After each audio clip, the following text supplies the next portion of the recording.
Welcome to Sethu Chitra kitchen.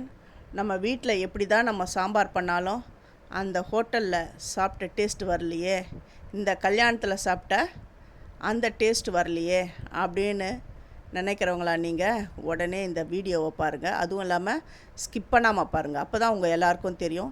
நம்ம நார்மலாக சாம்பார் என்ன பண்ணுவோம், பருப்பை மஞ்சத்தூள் பெருங்காயம் போட்டு வேக வச்சுடுவோம்.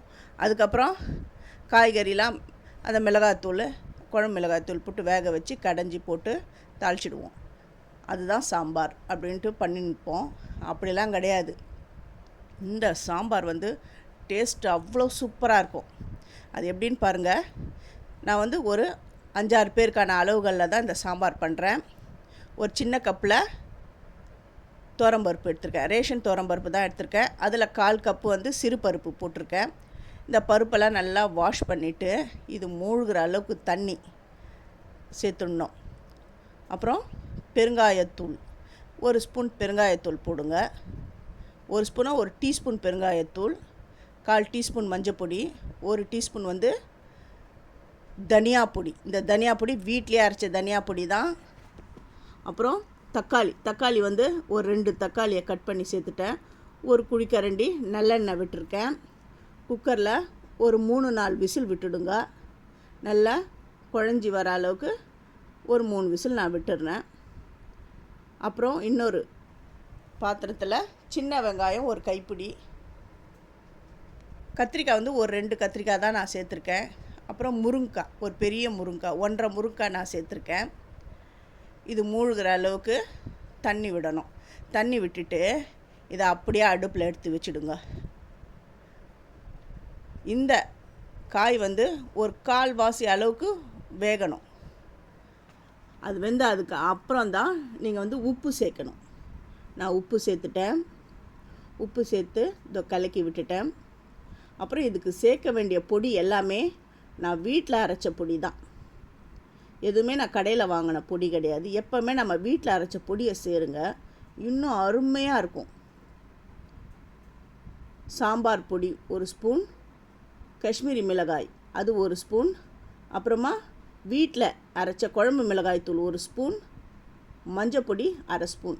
பருப்பில் தான் நீங்கள் சேர்த்துட்டிங்களே, இந்த காயில் ஏன் சேர்க்குறீங்கன்னா, இந்த மஞ்சத்தூள் சேர்த்தா தான் அந்த காயில் இருக்கிற கொஞ்சம் நஞ்செலாம் எடுக்கும்.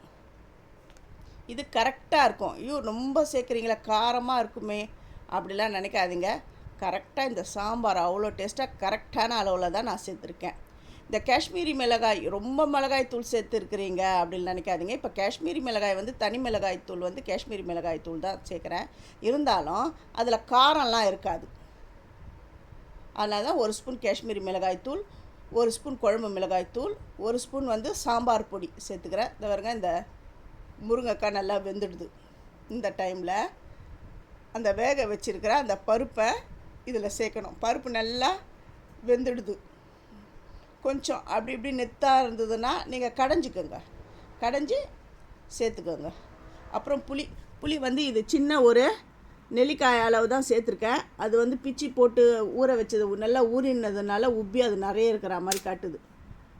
அந்த புளியை கரைச்சி விட்டுட்டு நல்லா கொதி வந்த உடனே கொஞ்சமாக சின்ன இந்த கொட்டைப்பாக்கு அளவு தான் வெல்லம் சேர்த்துட்டு அதுக்கு மேலே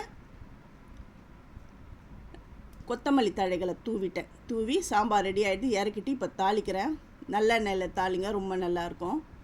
கடுகு ஆஸ் யூஷுவல், கடுகு, வெந்தயம், அப்புறமா ஜீரகம் இதெல்லாம் போட்டிருக்கேன். இந்த கடுகு நல்லா பொரியட்டும். கடுகும் ஜீரகமும் பொரிஞ்சிடுது, வெந்தயமும் லைட்டாக செவந்துடுது. இப்போது காஞ்ச மிளகா ஒரு 4 நம்பர் போட்டுட்டு, அப்புறம் கருவேப்பிலை, கொஞ்சமாக பெருங்காயம் சேர்த்தா நல்லா ஜீரணத்துக்கு ரொம்ப நல்லது.